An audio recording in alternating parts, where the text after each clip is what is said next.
रीतिकाल पढ़ा था पिछली क्लास में हम लोगों ने। रीत सिद्ध कवियों के बारे में बात की थी। उसके बाद तो रीतिबद्ध और रीतमुक्त कवियों को पढ़ना है। उसके पहले थोड़ा सा रीतकाल के महत्वपूर्ण फैक्ट की बात कर लेते हैं, जो भी थोड़ा परीक्षा की दृष्टि से जो इम्पोर्टेंट हो जाते हैं उन फैक्टों की बात करें। थोड़ा सा उन फैक्ट्स पूछ लेते हैं। तो स्मरणीय तथ्य क्या है रीतकाल के, थोड़ा उनको देख लेते हैं कि रीत निरूपण की प्रवृत्ति कहते हैं भक्ति काल में प्रारंभ हो गई थी। सूरदास जी की साहित्य लहरी, नंददास की रस मंजरी और कृपाराम जी की हित तरंगड़ी 1598 विक्रम में ये सभी क्या थी, उपलब्ध थी ये रचनाएं। तो मतलब कहने का भाव जो रीत निरूपण की प्रवृत्ति थी ये भक्ति काल से ही प्रारंभ हो चुकी थी। चरखारी के मोहनलाल मिश्र ने श्रृंगार सागर नाम का एक ग्रंथ लिखा, जिसमें श्रृंगार रस का सांगोपांग विवेचन मिलता है। ठीक है। और इसी प्रकार कर्नेश कवि ने कर्णाभरण, श्रुतिभूषण और भूभूषण नामक अलंकार ग्रंथों की रचनाएं की। तो आचार्य रामचंद्र शुक्ल के अनुसार हिंदी में केशवदास को यह श्रेय जाता है, तो उन्होंने सभी काव्यांगों का निरूपण सर्वप्रथम शास्त्रीय पद्धति पर किया, शुक्ल जी के अनुसार। ठीक है। किंतु हिंदी में रीत ग्रंथों की अविरल परंपरा केशव की कविप्रिया की रचना के 50 वर्ष बाद प्रारंभ होती है। केशव की कविप्रिया की रचना के 50 वर्ष बाद हिंदी में इसकी रीति ग्रंथों की अविरल परंपरा मिलती है। केशव का काव्यांग निरूपण किसके है, भामय और उद्भट की परंपरा का है काव्यांग निरूपण। और जबकि परवर्ती रीत आचारों का जो काव्यांग निरूपण है वो आनंद वर्धन, मम्मट और विश्वनाथ की परंपरा का देखने को मिलता है। ठीक है। तो ये भी ध्यान रखना कि केशव का काव्यांग निरूपण भामय और उद्भट की परंपरा का है, और उसके उनके बाद के जो रीति आचार है उनका जो काव्यांग निरूपण है वो आनंद वर्धन, मम्मट और विश्वनाथ की परंपरा का मिलता है। हिंदी के अलंकार ग्रंथों की बात करें तो अधिकतर अलंकार ग्रंथ अधिकतर चंद्रालोक और कुवलयानंद के अनुसार निर्मित हुए। हिंदी के जो अलंकार ग्रंथ हैं अधिकतर चंद्रालोक और कुवलयानंद के अनुसार निर्मित हुए। कुछ ग्रंथों में काव्य प्रकाश यानी मम्मट का, साहित्य दर्पण, विश्वनाथ का भी आधार लिया गया। ठीक है, अलंकार ग्रंथों की बात हो रही। उसके बाद हिंदी रीत ग्रंथों की अखंड परंपरा कहाँ से चलती है, चिंतामणि त्रिपाठी से चली रीत ग्रंथों की अखंड परंपरा, और रीतिकाल का प्रारंभ इन्हीं से माना जाना चाहिए, ऐसा शुक्ल जी मानते हैं। उन्होंने उनके काव्य ग्रंथ काव्य विवेक और कवि कुल कल्पतरु और काव्य प्रकाश संवत 1700 विक्रम के आसपास इनके ये ग्रंथ लिखे गए। और कवियों ने कविता लिखने की ये प्रणाली ही बना ली कि उन्हें पहले उन्होंने कैसे लिखा, दोहे में काव्यांग यानी अलंकार या रस आदि का लक्षण लिखना, फिर उसके उदाहरण के रूप में कविता या सवैया लिखना। इसी शैली में ये लोग कविता लिखने की प्रणाली उसमें चली। तो रीतकालीन कवियों की अगर आचारत्व की बात करें तो हिंदी में लक्षण ग्रंथों की परिपाटी पर रचना करने वाले जो सैकड़ों कवि हुए वे आचार कोटि में नहीं आ सकते हैं। ठीक है, वे वास्तव में कवि थे, और ऐसा कहकर आचार्य रामचंद्र शुक्ल इन रीतकालीन लक्षण ग्रंथों के आचारत्व पर प्रश्न चिन्ह लगा देते हैं। ठीक है, मतलब कि जो हिंदी में लक्षण ग्रंथों की परिपाटी पर रचना करने वाले सैकड़ों कवि मिलते हैं, तो कहते हैं वो आचार कोटि में, आचार्य कोटि में नहीं आते हैं, वास्तव में वो कवि ही थे। ऐसा क्यों शुक्ल जी ने कहा, उनका मत है कि आचारत्व के लिए जिस सूक्ष्म विवेचन शक्ति और पर्याय लोचन शक्ति की आवश्यकता होती है उसका अभाव इन कवियों में था, इसलिए ये कवि ही थे, आचार्य नहीं थे। और कहते हैं काव्यांगों का विस्तृत विवेचन, तर्क द्वारा खंडन मंडन एवं नवीन सिद्धांतों का प्रतिपादन भी रीत ग्रंथों में नहीं हुआ इनके। ठीक है, और इन रीत ग्रंथकारों के प्रमुख उद्देश्य क्या था, इन रीत ग्रंथकारों का प्रमुख उद्देश्य था कविता करना, शास्त्र विमोचन करना नहीं था इनका। और अतः कवि लोग एक दोहे में अपर्याप्त लक्षण देकर अपने कवि कर्म में प्रवृत्त हो जाते थे। काव्यांगों के सुव्यवस्थित एवं तर्कपूर्ण विवेचन के लिए सुविकसित गद्य का होना अनिवार्य है, और किंतु उस समय तक गद्य का विकास न हो सकने के कारण पद्यमय ही विवेचन हो जाता था जो पर्याप्त था, इसलिए इनको क्या माना गया, ये आचारत्व कोटि में नहीं आए, कवि ही थे। ठीक है, और कहते हैं कि एक दोहे में अपर्याप्त लक्षण देकर उसके उदाहरण देने में प्रवृत्त हो जाते थे। परिणामतः अलंकार आदि के स्वरूप का ठीक ठीक बोध नहीं होता था, कहीं कहीं उदाहरण भी गलत दिए। और कहते हैं, और एक कारण बताते हैं शुक्ल जी कि अलंकारों के वर्गीकरण का एवं विश्लेषण में वैज्ञानिक दृष्टि का अभाव है। काव्यांगों के लक्षण विशेषता जो कि अलंकारों के लक्षण भ्रम मूलक, अपर्याप्त और अस्पष्ट है। उसके बाद इन्होंने केवल श्रृंगार रस के विवेचन में ही रुचि ली और अन्य रसों की प्रायः उपेक्षा की गई। ठीक है, तो इस प्रकार इनके रीत विवेचन एकांगी, एकपक्षी और अधूरा रह गया। इसलिए ये लोग क्या हुए कि कवियों आचारत्व की कोटि में नहीं आए, ये कवि ही माने गए। ठीक है, ऐसा ये मत शुक्ल जी का है। और एक कुछ शब्द तथ्य आते हैं कि शब्द शक्तियों और दृश्य काव्य का विवेचन भी लक्षण ग्रंथों ने बहुत कम किया। भिखारी दास प्रताप शाही ने शब्द शक्तियों का थोड़ा बहुत विवेचन किया, उसमें कहते हैं विसंगति भी दिखाई पड़ती है। तो हिंदी के इन रीत ग्रंथकारों में मौलिक दृष्टि का अभाव, संस्कृत काव्य शास्त्र के अनुकरण पर इन्होंने अपने रीत ग्रंथों का निर्माण किया। हिंदी के अधिकतर अलंकार ग्रंथ चंद्रालोक, कुबेरानंद के आधार पर निर्मित हुए। ठीक है, तो ये सारी चीजें हैं। तो परिणामता ये था, ये लोग किसी सिद्धांत या वाद की स्थापना नहीं कर सके। हिंदी के लक्षण ग्रंथकार नहीं कर सके, न किसी सिद्धांत की स्थापना की, न ही इन्होंने वाद की स्थापना की कोई। तो आचार्य हरिहर प्रसाद द्विवेदी कहते हैं कि इन्होंने शास्त्रीय मत को श्रेष्ठ और अपने मत को गौड़ मान लिया, इसलिए स्वाधीन चिंतन के प्रति एक अवज्ञा का भाव आ गया। तो इसलिए ये लोग क्या कहलाए, ये लोग कवि कोटि में रहे, आचार्य की कोटि में नहीं है। ठीक है, तो जैसे कि हम संस्कृत में देखते हैं कि आचार भामय, आचार दंडी ऐसे आता है ना, तो ऐसे इस तरह से। तो हिंदी के इन रीति ग्रंथकारों का ज्ञान अपरिपक्व था, वे स्वयं दूसरे और अधकचरे ज्ञान के आधार पर कहते काव्यांगों का निरूपण करते थे और विश्लेषण भी अस्वाभाविकता थी। ये ग्रंथ लक्षण ग्रंथ केवल काव्य मर्मक के तो थे, पर विवेचन के लिए इनमें कोई ऐसी कुशाग्र बुद्धि और चिंतन मनन का अभाव था इनमें। नगेंद्र कहते हैं कि हिंदी के रीति आचार निश्चय ही किसी नवीन सिद्धांत का आविष्कार नहीं कर सके, किसी ऐसे व्यापक आधारभूत सिद्धांत का जो काव्य चिंतन को एक नई दिशा प्रदान करता, संपूर्ण रीतिकाल में इसका अभाव मिलता है हिंदी में। तो इसलिए अगर दो आचारों को क्यों माना गया, किसी सिद्धांत या वाद के प्रणेता है ना, तो कहते ये लोग नहीं रहे। तो इस तरह इनके जो हिंदी के जो लक्षण ग्रंथकार थे, इनका उद्देश्य लक्षण ग्रंथों का लिखने का क्या था कि काव्य रसिकों को काव्य शास्त्र से परिचय कराना, अपने पांडित्य का सिक्का जमाना। उनके समकक्ष काव्य शास्त्र की कोई गंभीर समस्या थी ही नहीं, जिसका समाधान करने का वो प्रयास करते हिंदी के कवियों के प्रति, है ना। और कहते दरबारी परिवेश में तत्कालीन युग की रुचि गंभीर विषयों की मीमांसा की ओर उतनी नहीं थी। दरबारी परिवेश था चूंकि, इसलिए इसमें रसिकता, जितनी रसिकता की और ये थी, इन कवियों ने काव्यांगों का उतना ही सतही विवेचन किया केवल। भिखारी दास और केशव के अलंकार विवेचन में क्या अगर देखा जाए तो एवं के विवेचन और वर्गीकरण में अनेक त्रुटियां देखने को मिलती हैं।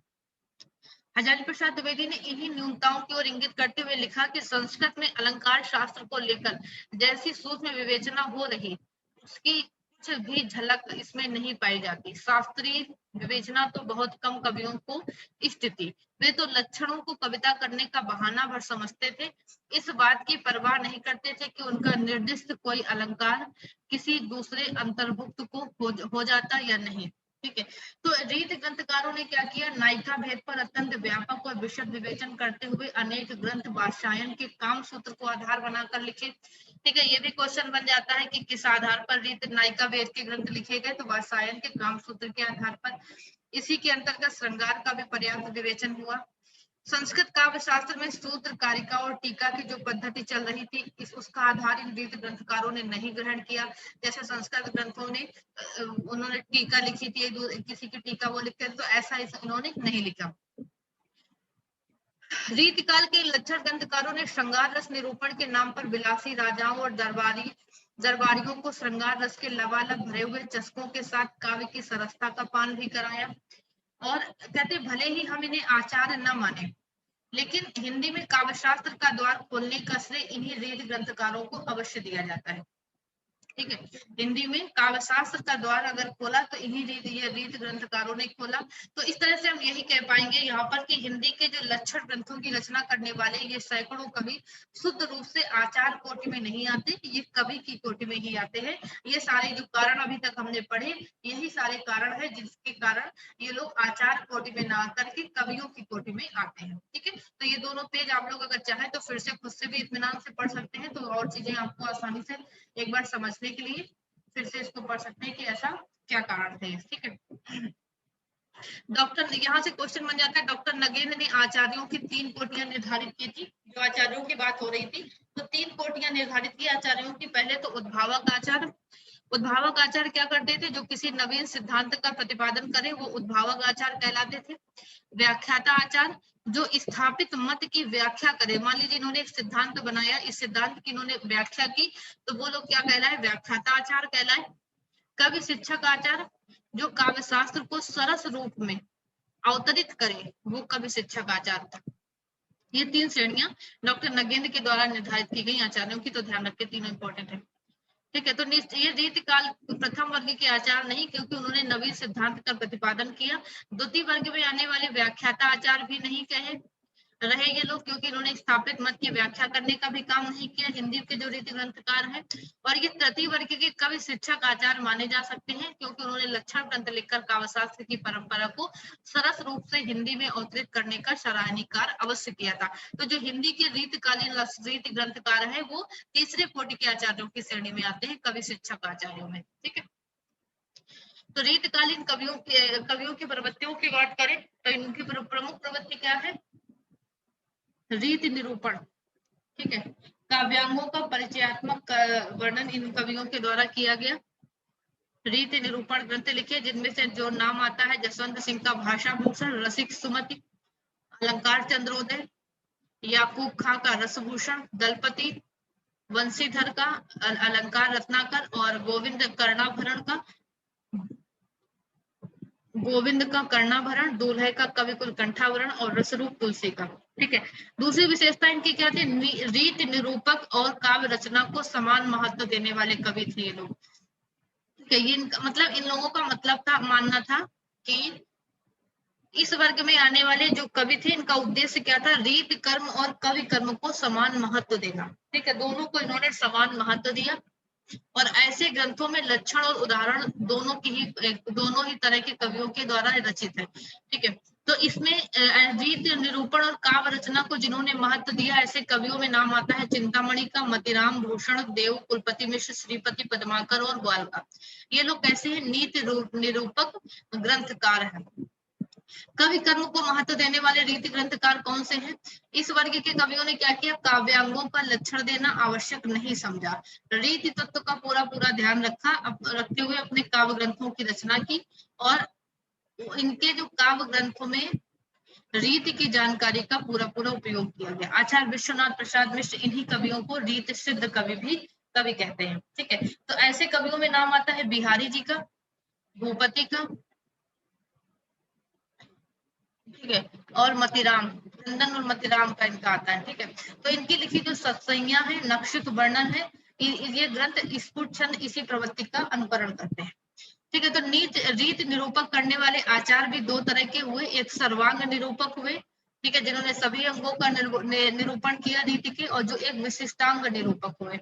ठीक है, यानी कि ऐसे कवि जिन्होंने काव्य लक्षण, काव्य हेतु, काव्य प्रयोजन, काव्य भेद, शब्द शक्ति, काव्य की आत्मा, रस, ध्वनि, अलंकार, काव्य दोष, काव्य रीति, छंद का निरूपण अपने ग्रंथों में किया, इन सभी का वो क्या कहलाए, सर्वांग निरूपक कहलाए। ठीक है, ऐसे ग्रंथकार कौन है, चिंतामणि हो गए, जिनका कविकुल कल्पतरु इसमें आता है, देव हो गए, शब्द रसायन इसमें आता है, कुलपति का रस रहस्य हो गया, भिखारी दास का काव्य निर्णय हो गया, सोमनाथ का रस पीयूष निधि, अमीर दास का सभा मंडन, और जनराज का कविता रस। इन लोगों ने सर्वांग निरूपण किया, निरूपक कवि है, मतलब सभी अंगों का, काव्य के सभी अंगों का निरूपण किया इन लोगों ने अपने ग्रंथों में। विशिष्टांग निरूपक कवियों में मतलब इन्होंने कैसे किया, जैसे किसी एक काव्य अंग को लेकर के इन्होंने अपने ग्रंथ की रचना की, जैसे रस हो गया, अलंकार हो गया, या छंद विवेचन, ऐसे एक किसी अंग को लेकर वर्णन किया, विशिष्ट अंग को लेकर। तो इस तरह रस अलंकार का विवेचन ये सभी किया। ऐसे में देव का भाव विलास, याकूब खां का रसभूषण, इसी तरह के ग्रंथ होते।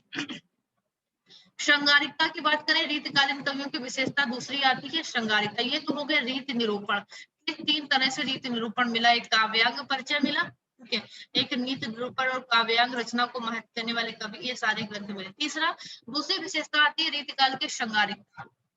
ठीक है। कवियों ने श्रृंगार वर्णन का एक ओर तो शास्त्रीय बंधनों से ये युक्त है, तो दूसरी ओर इसमें विलासी आश्चर्यदाताओं की प्रवृत्ति ने इसे उस सीमा तक पहुंचाया जहां इसमें अश्लील का स्पर्श करने लगा ये। ठीक है, ये अश्लीलता को भी स्पर्श करने लगा श्रृंगार इनका। और इन कवियों का वह दरबारी वातावरण इनको प्राप्त हुआ जिसमें व्यक्ति की दृष्टि विलास के समस्त उपकरणों की ओर संग्रहित रहती थी। ठीक है, तो रीतकालीन जो परिवेश था कैसा था? दरबारी परिवेश था, सामंती परिवेश था। तो इन लोगों इनके अंदर एक विलास की प्रवृत्ति थी, तो ये श्रृंगार इनका एक मर्यादा को के बाहर भी इनका श्रृंगार वर्णन किया। ठीक है, तो इन्होंने भोग ही में जीवन की सार्थकता समझी। ठीक है, सब नारी को उपभोग की वस्तु मानकर देखा गया। पुरुष की समस्त चेष्टाएं एक वस्तु के रूप में ही देखी गई। विलास प्रवृत्ति की प्रधानता के कारण सौंदर्य दृष्टि, अंग सौष्ठव, शारीरिक बनावट, ये सारी चीजें देखने को मिली। नारी के प्रति सामंती दृष्टि होते हुए स्वकीय प्रेम के दर्शन कहीं कहीं उपलब्ध हो भी जाते हैं। स्वकीय और परकीय प्रेम में क्या अंतर होता है? कोई एक्सप्लेन करेगा? स्वकीय और परकीय प्रेम क्या कहलाता है? अगर कहें कि उन्होंने सूर्य ने राधा के स्वकीय प्रेम का वर्णन किया, ठीक है, विद्यापति ने परकीय प्रेम का वर्णन किया, क्या मतलब है इस बात का?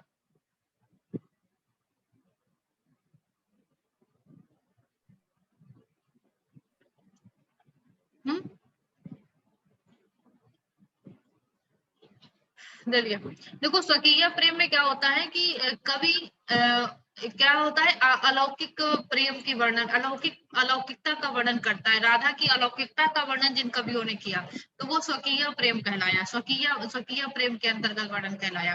ठीक है, राधा को एक आध्यात्मिक अलौकिक शक्ति के रूप में जिनका वर्णन किया, अलौकिक प्रेम के को मानकर राधा को अलौकिकता का वर्णन किया गया। और जहां पर राधा को एक साधारण नारी की तरह से वर्णन किया गया, एक नायिका के रूप में सिर्फ चित्रित किया गया। ठीक है, सिर्फ एक लौकिक रूप में जिसका सिर्फ राधा का वर्णन देखने को जहां मिला या किसी भी नायिका का देखने को मिला, ठीक है, वो परकीय प्रेम कहलाता है। ठीक है, विद्यापति का प्रेम जो है लिखा जो परकीय था। तो इस तरह से बिहारी लाल जी जैसे हो गए। ठीक है, जो संयोग चित्रण में इन्होंने सुख वर्णन और विपरीत रीति का वर्णन चित्रण किया। अश्लीलता का समावेश हो गया। वियोग वर्णन के अंतर्गत रीति मुक्त कवि घनानंद आदि के विरह विकलता का वाल्मीकि वर्णन हम देख सकते हैं। और बिहारी जैसे कवियों ने विरह ताप और विरह जन का वर्णन किया। कहीं कहीं कहते मजाक की हद तक, जो हमने अभी उस दिन ये दोहा पढ़ा था, औंधाई सी सुलह के विरह बरने बिललात बिच ही सुख गुलाब गए और छूटी छीटों छुई नगात, है ना। तो ये सारी चीजें, तो डॉक्टर भागीरथ मिश्र ने रीतकालीन कवियों की श्रृंगारिकता पर टिप्पणी करते हुए लिखा, उनका दृष्टिकोण मुख्यतः भोग परक था, इसलिए प्रेम के उच्चतर सोपानों की ओर वे नहीं जा सके। प्रेम की अनन्यता, एक निष्ठता, त्याग, तपश्चर्या आदि उदात्त पक्ष उनकी दृष्टि में बहुत कम आए। ठीक है, तो ये श्रृंगारिकता की बात। दूसरा विशेषता तीसरी आती है रीतकाल की अलंकारिकता। रीतकाल काव्य में अलंकरण की प्रधानता थी। कविता सुंदरी को अलंकार से सजाने की कवि कर्म की लोग सार्थकता समझते हैं। ठीक है, तो अलंकारों के प्रति इनका अधिक मोह था इस काल के कवियों में। जैसे आप देख सकते हैं, यद्यपि सुजच्छिणी सुविरन सुरत कभूषण बिनु न विराजई कविता वनिता वृत्त सोहत ओढ़े पीठ पद, ये सारे उत्प्रेक्षा के उदाहरण। तो अलंकारों का वर्णन मिला। आश्रयदाताओं की प्रशंसा भी हम देख सकते हैं। बिहारी, देवभूषण, सुदन, केशव मतिराम, सभी कवियों ने अपने राज दरबारी प्रवृत्ति देखने को मिलती है और उन्होंने आश्रयदाताओं की प्रशंसा में बहुत सारे ग्रंथ लिखे। बहुज्ञता और चमत्कार प्रदर्शन भी देखने को मिला। नारी भावना भी रीतकालीन कवियों की विशेषता थी, क्योंकि रीतकालीन काव्य का केंद्र बिंदु क्या था? नारी चित्रण। नायिका के नक्सिक चित्रण में उन्होंने अधिक रुचि दिखाई। नारी के इंद्रिक रूप का वर्णन किया। ठीक है, विलासिनी प्रेमिका का वर्णन किया। गृहिणी, माता, भगनी देवी का चित्रण उन्होंने नहीं किया। विलासिनी नायिका का चित्रण इस काल के कवियों ने किया। प्रकृति चित्रण भी देखने को मिला। ठीक है, ये सारी क्या थी? रीतकालीन कवियों की प्रमुख विशेषताएं। ब्रजभाषा का प्रयोग हुआ ज्यादातर कवियों ने, जैसे इसमें लिखा भिखारी दास ने, ब्रजभाषा है तो ब्रजभाष ही ना अनुमानो, ऐसे ऐसे कठिन ही वाणी हुसो जानिए। तो ब्रजभाषा ही काव्य रचना की ज्यादातर कवियों ने। ठीक है, रामचंद्र शुक्ल का एक महत्वपूर्ण कथन आता है कि रीत काल में एक बड़े अभाव की पूर्ति हो जानी चाहिए थी, पर वह नहीं हुई। भाषा जिस समय सैकड़ों कवियों द्वारा परिमार्जित होकर प्रौढ़ता को पहुंची, उस समय व्याकरण द्वारा उसकी व्यवस्था होनी चाहिए थी। यदि शब्दों के रूप स्थिर हो जाते, शुद्ध रूपों के प्रयोग पर जोर दिया जाता, तो शब्दों को तोड़ मरोड़ कर विकृत करने का साहस कवियों में न होता। इस प्रकार की कोई व्यवस्था नहीं हुई, जिससे भाषा बहुत कुछ गड़बड़ी बनी रही। ये रीतकालीन भाषा के संदर्भ में शुक्ल जी का कथन आता है। कहीं कहीं अवधि भी देखने को मिली रीतकाल के कवियों में। ठीक है, तो आते हैं अब रीत मुक्त काव्यधारा के प्रमुख कवियों में की बात अगर करें, तो रीत के बंधन को स्वीकार न करने वाले रीतकालीन कवियों को रीत मुक्त कवि कहा गया। इन्होंने रीत की बंधी पद्धति पर काव्यांग निरूपक लक्षण ग्रंथ लिखने में कोई अपनी रुचि नहीं अपनाई। रीत मुक्त का मतलब रीत से जो मुक्त थे। ठीक है, तो जिन्होंने काव्यांगों के निरूपण या लक्षण ग्रंथों को लिखने की कोई चेष्टा नहीं की या अपना कोई इनकी रुचि भी नहीं थी। ठीक है, इन्होंने क्या किया, अपने हृदय की स्वतंत्र वृत्तियों को अपने काव्य का विषय बनाया। ऐसे रीत मुक्त कवियों ने स्वच्छंद प्रेम को अपने काव्य वस्तु बनाने वाले इन कवियों में जो नाम आता है, घनानंद का आता है, बोधा का, आलम और ठाकुर। ठीक है, घनानंद, बोधा, आलम, ठाकुर, ये लोग कैसे हैं, रीत मुक्त काव्यधारा के कवि हैं। तो रीत मुक्त कवियों को कई वर्गों में विभक्त किया गया। रीत मुक्त स्वच्छंदतावादी कवि, रीत मुक्त प्रबंधकार, रीत मुक्त सूक्तिकार, रीत मुक्त पद्यकार। जो रीत मुक्त स्वच्छंदतावादी कवि हैं, उनमें से ये कवि, इन्होंने श्रृंगारी काव्य की रचना की। मतलब इस वर्ग के कवियों में घनानंद का नाम आता है, जो रीत मुक्त स्वच्छंदतावादी थे, घनानंद। द्वितीय वर्ग वाले जो थे, यदि प्रबंधकार वाले, तो वो क्या थे, प्रबंध काव्य लिखने वाले थे। इसमें जो नाम आता है लाल कवि का, जिन्होंने छत्र प्रकाश लिखा, सूदन ने सुजान चरित्र लिखा, सबल सिंह चौहान ने महाभारत। तीसरे वर्ग में नीति संबंधी सूक्तियों की रचना करने वाले, जिनमें ब्रंद, गिरधर दास, घाघ, बैताल जैसे कवि आए, और इनकी कविता यहाँ पर आप देख सकते हैं, उदाहरण ऐसा इन्होंने लिखा। ठीक है,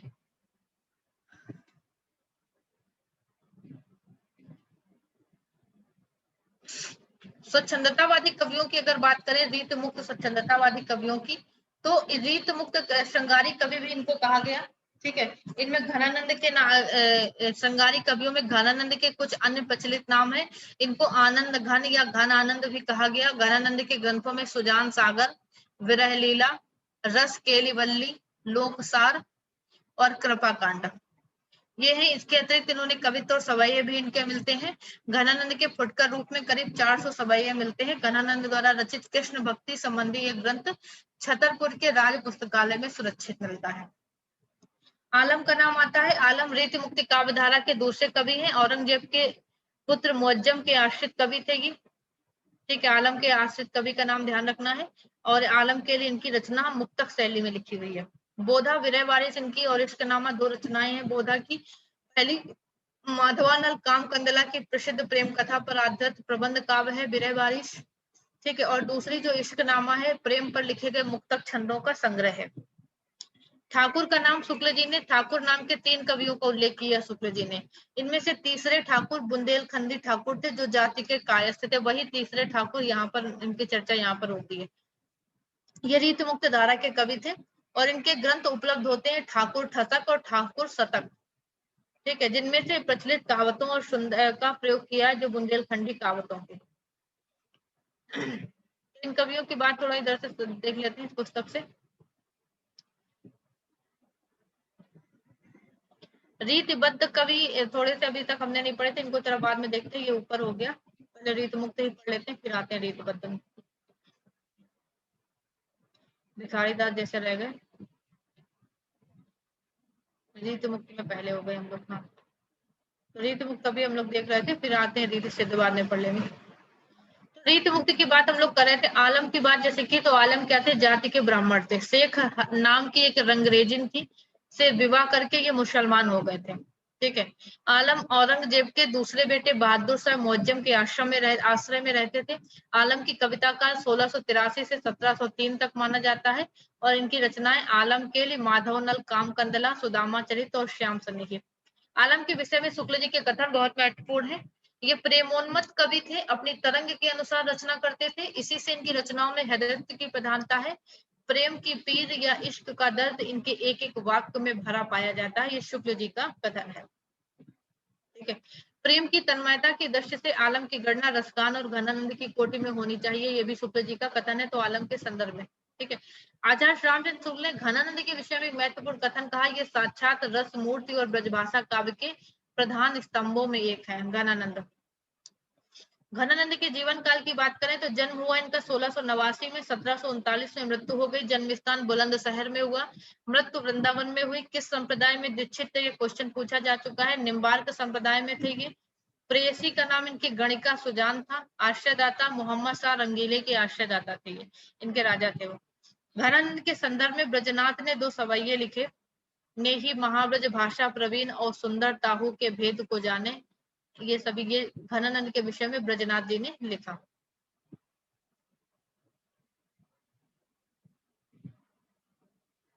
घनानंद की काव्य कृतियों की बात करें तो सुजान सार, इश्कलता, विरह लीला और वियोग बेली, कोकशार, कृपाकंद, रसकेल वल्ली और यमुनायस। ठीक है, विरह लीला में इन्होंने ब्रजभाषा, विरह लीला क्या है, ब्रजभाषा में है लेकिन फारसी छंदों में लिखी है विरह लीला, ध्यान रखना, फारसी के छंद में लिखी है। घनानंद के संदर्भ में शुक्ल जी के महत्वपूर्ण सारे कथन आप लोग नोट जरूर कर लीजिएगा। इनकी सी विशुद्ध, सरल और शक्तिशालिनी भाषा लिखने में कोई और कभी समर्थ नहीं हुआ। विशुद्धता के साथ प्रौढ़ता और माधुर्य भी अपूर्व है। प्रेम की पीर को लेकर इनकी वाणी का प्रादुर्भाव हुआ। प्रेम मार्ग का ऐसा प्रवीण और धीर पथिक, जमादानी का ऐसा दावा रखने वाला ब्रजभाषा का दूसरा कवि नहीं हुआ। एक और कथन आता है कि प्रेम की अनिर्वचनीयता का आभास घनानंद ने विरोधाभासों के द्वारा दिया। घनानंद उन विरले कवियों में है जो भाषा की व्यंजकता बढ़ाते हैं। अपनी भावनाओं के अनूठे रूप रंग की व्यंजना के लिए भाषा का ऐसा बेधड़क प्रयोग करने वाला हिंदी के पुराने कवियों में कोई दूसरा नहीं हुआ। भाषा के लक्षण और व्यंजक बल की सीमा कहाँ तक है, इसकी परख इन्हीं को थी। इन्हीं को थी तो मतलब क्वेश्चन ऐसे भी बन सकता है, इतना नोट कर दीजिए कथन, अगर भाषा के लक्षण और व्यंजक बल की सीमा कहाँ तक है, इसकी परख इन्हीं को थी। तो इन्हीं को फिर किसके विषय में शुक्ल जी ने कहा, घनानंद के विषय में कहा। एक और कथन आता है कि लाक्षणिक मूर्तिमत्ता प्रयोग वैचित्र की जो छटा इनमें दिखाई पड़ी, खेद है कि वह फिर पौने 200 वर्ष जाकर पीछे आधुनिक काल के उत्तरार्ध में वर्तमान काल की नूतन काव्यधारा में अभिव्यंजनावाद के प्रभाव से कुछ विदेशी रंग लिए हुए प्रकट हुई। ये लिखते हैं शुक्ल जी के संदर्भ में, शुक्ल जी घनानंद के संदर्भ में। ठीक है, रामधारी सिंह दिनकर का एक इंपॉर्टेंट कथन आता है घनानंद के संदर्भ में कि रीत काल की बौद्धिक विरह अनुभूति, निष्प्राणता और कुंठा के वातावरण में घनानंद की पीड़ा की टीस सहसा ही हृदय को चीर देती है और मन सहज ही मान लेता है कि दूसरों के लिए किराए पर आंसू बहाने वालों के बीच एक ऐसा कवि है जो सचमुच अपनी पीड़ा में ही रो रहा है। ये रामधारी सिंह दिनकर का कथन है। नोट डाउन इसलिए कर लीजिएगा क्योंकि ज्यादातर कथन में हमारा नाम शुक्ल जी, हजारी प्रसाद, बच्चन सिंह, रामविलास शर्मा, इन्हीं के नगेंद्र के ऊपर ध्यान जाता है और ये नाम किसका है, दिनकर का। ठीक है, तो इसको नोट जरूर कर लीजिएगा। बोधा का वास्तविक नाम बोधागले कवि है। वास्तविक नाम बुद्धिसेन था। पन्ना नरेश खेत सिंह ने बुद्धसेन उपनाम बोधा को दिया था। पन्ना के दरबार में सुभान, जिनको सुभान नाम की गणिका से बोधा प्रेम करते थे, और बोधा की जो रचनाएं है विरहवादी इश्कनामा। ये बात हो ही गई है। 3 ठाकुरों की बात शुक्ल जी ने की, असनी वाले प्राचीन ठाकुर, असनी वाले दूसरे ठाकुर और ठाकुर बुंदेलखंडी। ठीक है, जो तीसरे ठाकुर का नाम बुंदेलखंडी ठाकुर की चर्चा यहाँ पर की गई रीतिकाल में। आचार्य शुक्ल ने ठाकुर के संदर्भ में लिखा कि ठाकुर बहुत ही सच्ची उमंग के कवि थे। इनमें कृत्रिमता का लेश मात्र नहीं था और न तो कहीं व्यर्थ का शब्दाडंबर, न कल्पना की झूठी उड़ान, न अनुभूत के विरुद्ध भावों का उत्कर्ष। तो ये रीतकाल के कवियों के जो भी कथन है शुक्ल जी के, वो नोट जरूर कर लीजिएगा आप लोग। ठाकुर प्रधानता कैसे थे, प्रेम निरूपक होने पर भी लोक व्यवहार के अनेकांगदर्शी कवि थे, ये भी शुक्ल जी कहते हैं। फिर द्विजदेव का नाम आता है। महाराज मान सिंह अयोध्या के महाराज थे द्विजदेव, जिन ठीक है, द्विजदेव की रचनाएं आती हैं श्रृंगार लतिका और श्रृंगार बत्तीसी। शुक्ल जी ने इनके संदर्भ में लिखा कि ब्रजभाषा के श्रृंगारी कवियों की परंपरा इन्हें अंतिम प्रसिद्ध कवि समझना चाहिए। तो ये भी क्वेश्चन बन जाता है कि ब्रजभाषा श्रृंगारी कवियों की परंपरा में शुक्ल जी ने अंतिम कवि किसको माना, द्विजदेव को माना। कहते जिस प्रकार लक्षण ग्रंथ लिखने वाले कवियों में पद्माकर अंतिम प्रसिद्ध कवि हैं, उसी प्रकार समूची श्रृंगार परंपरा में इनकी से सरस और भावमयी फुटकर श्रृंगारी कविता फिर दुर्लभ हो गई। तो ये इनको अंतिम कवि मानते हैं द्विजदेव को श्रृंगारी कवियों की परंपरा में। ठीक है। ऋतु वर्णनों में इनके हृदय का उल्लास उमड़ पड़ता है, ऐसा शुक्ल जी लिखते हैं। तो ये तो रीत मुक्त कवि हो गए। कल रीत बद्ध हमने पढ़ा था, रीत सिद्ध कवि रह गए हैं, तो उनकी भी बात कर लेते हैं चलते चलते। ठीक है, तो आज रीतिकाल हम लोग पूरा कर लेंगे। छोटे से कवियों की बात आती है।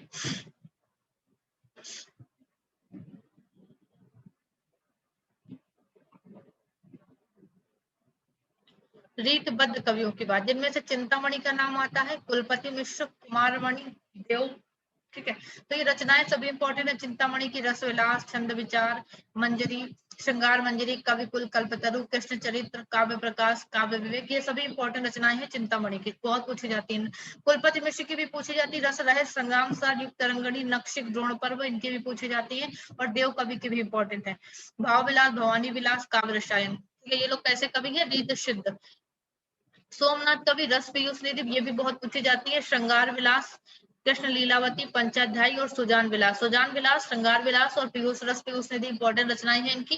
ठीक है, भिखारी दास का नाम आता है इन रीत सिद्ध कवियों में। रस सारांश, काव्य निर्णय, श्रृंगार निर्णय, संधारणों पिंगल और शब्द नाम कोश, विष्णु पुराण और शतरंजित का, ये इनकी इंपॉर्टेंट, ये इनकी रचनाएं हैं, जिनमें से शुरुआत की 4 रचनाएं इंपॉर्टेंट है ज्यादा।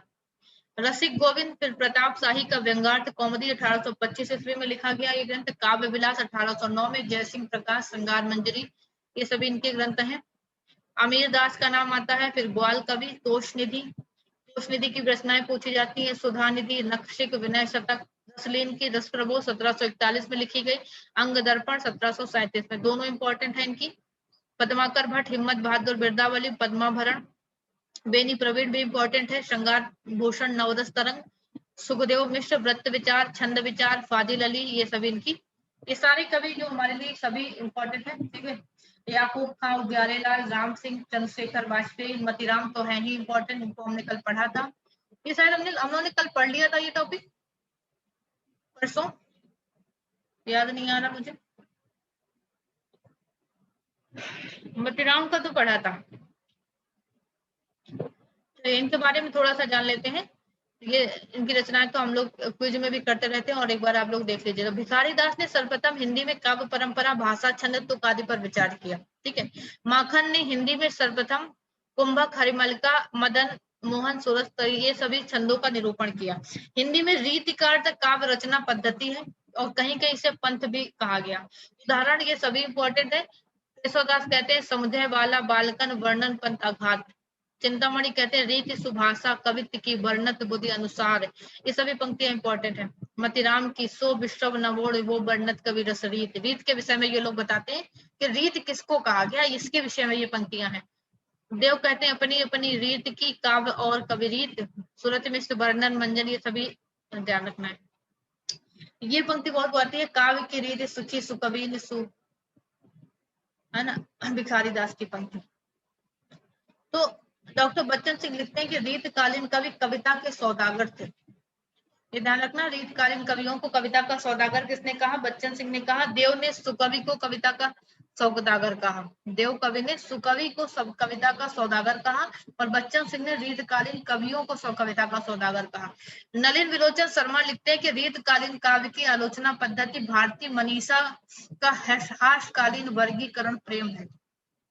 प्रेम कहा इन्होंने, भारतीय मनीषा का ह्रासकालीन वर्गीकरण प्रेम कहा नलिन विलोचन शर्मा ने रीतकालीन काव्य को। ठीक है, अच्छा ये हम लोग ऊपर पहुंच गए, तभी कहते ये हमने पढ़ा है। तो रीत सिद्ध कवियों में हम आते हैं, तो इनमें पहला नाम आता है रामचंद्र शुक्ल ने। रामचंद्र शुक्ल बिहारी लाल को रसवादी माना है। डॉक्टर नगेन ने क्या माना है? ध्वनिवादी, ये भी इंपॉर्टेंट फैक्ट है। रीत सिद्ध कवियों में जो नाम आता है बिहारी लाल का, तो रामचंद्र शुक्ल रसवादी मानते हैं और नगेन इनको ध्वनिवादी मानते हैं। राधाचरण गोस्वामी ने बिहारी को पीयूष वर्षी मेघ की उपमा दी। जन्म की बात करें, 1595 में जन्म हुआ, 1663 में मृत्यु हुई। गोविंदपुर, बसुआ गोविंदपुर। पिता केशवदास, गुरु नरहरिदास, संप्रदाय निम्बार्क संप्रदाय, आश्रयदाता महाराज जयसिंह। बिहारी लाल की एकमात्र रचना बिहारी ससई दोहा छंद में रचित भाषा पर निश्चित साहित्यिक ब्रजभाषा देखने को मिलती है। और बिहारी की ससैया की प्रशंसा में किसी कवि ने लिखा, ससैया के दोहरे जो नाविक के तीर, देखन में छोटे लगे बेधे सकल शरीर। जॉर्ज ग्रियर्सन ने लिखा कि यूरोप में बिहारी सतसई के समकक्ष कोई भी रचना नहीं है, ऐसा ग्रियर्सन लिखते हैं। बिहारी सतसई पर हिंदी में 50 से अधिक टीकाएं लिखी जा चुकी है। बिहारी लाल के पुत्र ने कृष्णलाल कवि ने बिहारी सतसई की टीका सर्वप्रथम किसमें लिखी? सवैया छंद में लिखी। कृष्णलाल ने, जो कौन थे? बिहारी लाल के पुत्र थे कृष्णलाल कवि, ब्रजभाषा में लिखी। अन्य लोगों ने जो टीकाएं लिखी तो आप यहाँ पे देख सकते हैं, कृष्ण कवि ने प्रत्येक दोहे का सवैये में विवेचन किया। सूरत मिश्र ने अमर चंद्रिका नाम से लिखा, टीका का प्रणयन दोहों में हुआ। लल्लू लाल ने लाल चंद्रिका नाम से लिखा। प्रभुदयाल पांडे ने आधुनिक खड़ी बोली में लिखी गई टीका है प्रभुदयाल पांडे की, ये भी इंपॉर्टेंट है, 1896 में लिखा इन्होंने। अंबिका दत्त व्यास ने बिहारी बिहार नाम से लिखा, दोहों के भावों का रोला छंद में पल्लवन किया, ये भी इंपॉर्टेंट फैक्ट है, बिहारी के दोहों को रोला छंद में। पद्म सिंह शर्मा संजीवनी भाष्य तुलनात्मक पद्धति में अर्थ निरूपण लिखा इन्होंने। आनंदीलाल शर्मा फिरंगी सतसई से लिखा फारसी भाषा में। और जगन्नाथ रत्नाकर ने बिहारी रत्नाकर हिंदी खड़ी बोली में सर्वश्रेष्ठ टीका है इनके, जगन्नाथ रत्नाकर की, 1921 में लिखी गई। ठीक है, तो अन्य भाषाओं की बात करें तो पंडित राम परमानंद ने श्रृंगार सप्तशती नाम से संस्कृत में अनुवाद किया, अनुदित किया। और मुंशी देवी प्रसाद पीदम ने गुलदस्त बिहारी नाम से उर्दू में। बिहारी लाल के समस्त दोहों की संख्या 719 है। ठीक है, रत्नाकर ने कितनी मानी? 713। और शायद विश्वनाथ प्रसाद मिश्र ने भी 713 ही मानी है उनके ग्रंथ में, पुस्तक में। तो विश्वनाथ त्रिपाठी ने 713 ही मानी है, जब हमने ये शायद देखा था, कंफर्म कर लेंगे एक बार। और क्योंकि उनको आपको जरूर ध्यान रखना है क्योंकि वो आपके सिलेबस में है। तो बिहारी सतसई पर सर्वाधिक प्रभाव किन कवियों पर पड़ा? अमरूक शतक पर पड़ा, संस्कृत की अमरूक शतक का बिहारी सतसई पर प्रभाव पड़ा। ठीक है, गाथा सप्तशती जो प्राकृत में लिखी गई हाल कवि के द्वारा, और गोवर्धनाचार्य की आर्या सप्तशती जो संस्कृत में लिखी गई, इन कवियों का प्रभाव पड़ा बिहारी सतसई पर। रामचंद्र शुक्ल ने बिहारी के संदर्भ में जो कथन लिखे उनकी बात करें तो श्रृंगार रस के ग्रंथों में कहते हैं, जितनी ख्याति और जितना मान बिहारी सतसई का है उतना किसी का नहीं। इसका एक एक दोहा हिंदी साहित्य में एक एक रत्न माना जाता है, ये शुक्ल जी के कथन है। यदि प्रबंध काव्य एक विस्तृत वर्णन स्थली है तो मुक्तक एक चुना हुआ गुलदस्ता। नेट जेआरएफ की परीक्षा में ये कथन पूछा गया था, किसके संदर्भ में ये कथन शुक्ल जी ने कहा? तो बिहारी के संदर्भ में। जिस कवि में कल्पना की समाहार शक्ति के साथ भाषा की समाहार शक्ति जितनी अधिक होगी उतनी ही वह मुक्तक की रचना में सफल होगा। ये क्षमता बिहारी में पूर्ण रूप से विद्यमान थी, ये शुक्ल जी कहते हैं। और शुक्ल जी आगे लिखते हैं कि बिहारी की रस व्यंजना का पूर्ण वैभव उनके अनुभवों के विधान में दिखाई पड़ता है। ठीक है, और एक महत्वपूर्ण कथन इनका और आता है, बिहारी की कृति का मूल जो बहुत ऊंचा आंका गया उससे अधिकतर रचना की बारीकी और काव्यांगों के सूक्ष्म विन्यास की निपुणता ही रही। तो ये सारे कथन आप देख लीजिएगा। भावों का बहुत उत्कृष्ट और उदात्त स्वरूप बिहारी में नहीं मिलता। कविता उनकी श्रृंगारी है पर प्रेम की उच्च भूमि पर नहीं पहुंचती, नीचे ही रह जाती है, ये भी कहते हैं शुक्ल जी। ठीक है, ये ध्यान रखने सारे। वृंद कवि आते हैं इसी में ऋषि सिद्ध में। पूरा नाम वृंदावन था, जन्म मेड़वे में हुआ, पिता का नाम श्रीरूप था। आश्रयदाता औरंगजेब, किशनगढ़ के महाराज जयसिंह थे आश्रयदाता। रचनाओं की बात करें, 12 मासा 1668 में 12 महीनों का वर्णन किया। भाव पंचाशिका 1686 में श्रृंगार के विभिन्न भावों का वर्णन किया। नयन पचीसी 1686 नेत्रों द्वारा विभिन्न भावों का वर्णन किया गया। पवन पचीसी 1691 में खड़ ऋतु का 56 छंद में वर्णन किया। श्रृंगार शिक्षा 1691 में आभूषण और श्रृंगार के साथ नायिकाओं का वर्णन किया गया। ठीक है, यमक सतसई लिखी 1706 में वृंद कवि ने 715 छंदों में यमक अलंकार का वर्णन किया इन्होंने। अन्य रीतकालीन कवियों में नाम आता है रसनिधि का, रतन हजारा, विष्णु, ये सभी इनकी रचनाएं हैं। शंभुनाथ सोलंकी नायिका वेद नक्सिक ये वर्णन लिखा। नेवाज कवि का शकुंतला नाटक, कृष्णलाल कवि का बिहारी सतसई की टीका, और हठी जी श्री सुधा सदक। तो ये सारी रचनाएं आप लोग एक बार और देख लीजिएगा। ठीक है, तो इस तरह से ये रीतकाल के महत्वपूर्ण कवि, उनके महत्वपूर्ण कथन, महत्वपूर्ण रीतकाल की रचनाएं, कवियों का आचार्यत्व, उनकी विशेषताएं, काव्यांग क्या होते हैं, रक्षण ग्रंथ क्या होते हैं, रीतकालीन, ये सभी विषयों पर हमने यहाँ पर चर्चा की। अब आप लोग बता सकते हैं कि कोई भी ऐसा विषय जो यहाँ इससे छूटा हो, जो रीतकाल के संदर्भ में जो रह जाते हैं वो फैक्ट आपको हम क्विज में बता देते हैं। कुछ कथन, कुछ पंक्तियां यहाँ पर आप देख सकते हैं, चिंतामणि की ये पंक्तियां यहाँ से जरूर पढ़ लीजिएगा। इनकी रीति भाषुभाषा कवित्व की वर्णति बुद्धि अनुसार कवि कुल कल्पतरु से है ये पंक्ति, मतिराम की ये पंक्तियां हैं, बिहारी की भी दी गई है, सभी रीतकालीन कवियों की पंक्तियां इसमें दी गई हैं। ये सरस्वती पांडे की बुक है, उसमें आप देख सकते हैं। कुंदन को रंग फीको लगे, ये मोतीराम की पंक्ति पूछी जाती है। देव की है, भिखारी दास की, सबकी ये पंक्तियां आप यहाँ से पढ़ लीजिएगा। ठीक है, तो रीतकालीन यहाँ से पूर्ण होता है काव्य। अन्य रीतकालीन जो कवि रह जाते हैं, काव्य रह जाता है, वीर काव्य लिखा गया रीत काव्य में। जैसे अन्य प्रवृत्तियां देखें, नीति काव्य लिखा गया रीतकाल में। नीति कवियों में नाम आता है गिरधर कवि राय का, सम्मन का, बैताल और दीनदयाल कवियों का, गिरी का। ठीक है, तो इन्होंने कुंडलियां लिखा। अन्योक्त कल्प ध्रुवम दीनदयाल गिरी की रचनाएं हैं। वीर काव्य भी लिखा गया रीत काल में, जिनमें लाल कवि गोरेलाल जिनको कहा गया छत्र प्रकाश लिखा, कुमारमान नरसिंह चरित्र लक्ष्मण शतक लिखा, जोधराज ने हमीर रासो लिखा। ठीक है, और ऐसा नहीं बांकीदास ने सूर छत्तीसी वीर विनोद लिखा। और कहते रीत काल में ऐसा नहीं कि सिर्फ रीतकालीन कुछ भक्ति रचनाएं भी की गई, संत काव्य भी मिला। यारी साहब जिनका नाम आता है, मूल नाम यार मोहम्मद था, बाबरी संप्रदाय के संत थे। दरिया साहब का नाम आता है, जगजीवन दास दादू दयाल के जो शिष्य थे, सतनामी संप्रदाय के प्रवर्तक थे। ये भक्ति काव्य भी देखने को मिला। ठीक है, सतनामी संप्रदाय की प्रधान गद्दी कहाँ मिलती है? बाराबंकी जिले के कोटवा में। जगजीवन दास की भी रचनाएं देख लीजिए। प्रथम ग्रंथ ज्ञान प्रकाश, आगम पद्धति, महाप्रलय, ये सभी हैं। चरणदास, इन्होंने चरणदासी संप्रदाय का प्रवर्तन किया। चरणदासी संप्रदाय की 52 शाखाएं हैं, इनके 52 शिष्यों द्वारा स्थापित की गई। इनके प्रमुख ग्रंथ हैं अमरलोक, अखंड धाम वर्णन, अष्टांग योग, ये सभी इनकी रचनाएं हैं। फिर शिव नारायण, ये सभी इतने इंपॉर्टेंट नहीं है कवि।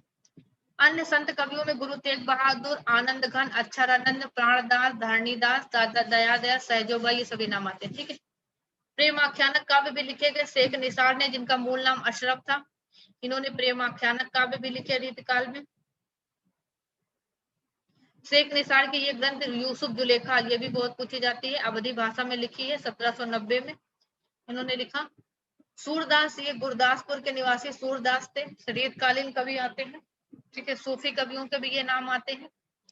राम काव्य भी रीतकाल में लिखा गया। ठीक है, जिनमें जानकी रसिक शरण भगवंत राय खींची ने लिखा रामायण, हनुमत पचीसी, जनक किशोरी, नवल सिंह, ये सभी, विश्वनाथ सिंह का आनंद रघुनंदन नाटक, ये सभी इंपॉर्टेंट है। ठीक है, रसिक अली खडरित वर्णन। कृष्ण काव्य भी लिखा गया रीतिकाल में। गुमान कवि का नाम आता है कृष्ण चंद्रिका लिखी गुमान कवि ने 1781 में। नैषद काव्य और छंदाटवी लिखा। ब्रजवासी दास ने ब्रजविलास 1770 में लिखा। कवि मंचिल कृष्णायन ने सुरभिदान लीला लिखा। ठीक है, रीतकाल में कुछ मुक्तक भी लिखे गए कृष्ण काव्य के मुक्तक, इनमें रूप रसिक निम्बार्क संप्रदाय के थे, हरिराम व्यासदेव के गुरु थे, नागरी दास के भी इंपॉर्टेंट हो जाते हैं, अलबेली अली, विष्णु स्वामी संप्रदाय के थे, हित हरिवंत दास, चाचा हित वृंदावन दास राधा वल्लभ संप्रदाय के थे। इन लोगों ने मुक्तक लिखे, भगवत रसिक सखी संप्रदाय के थे।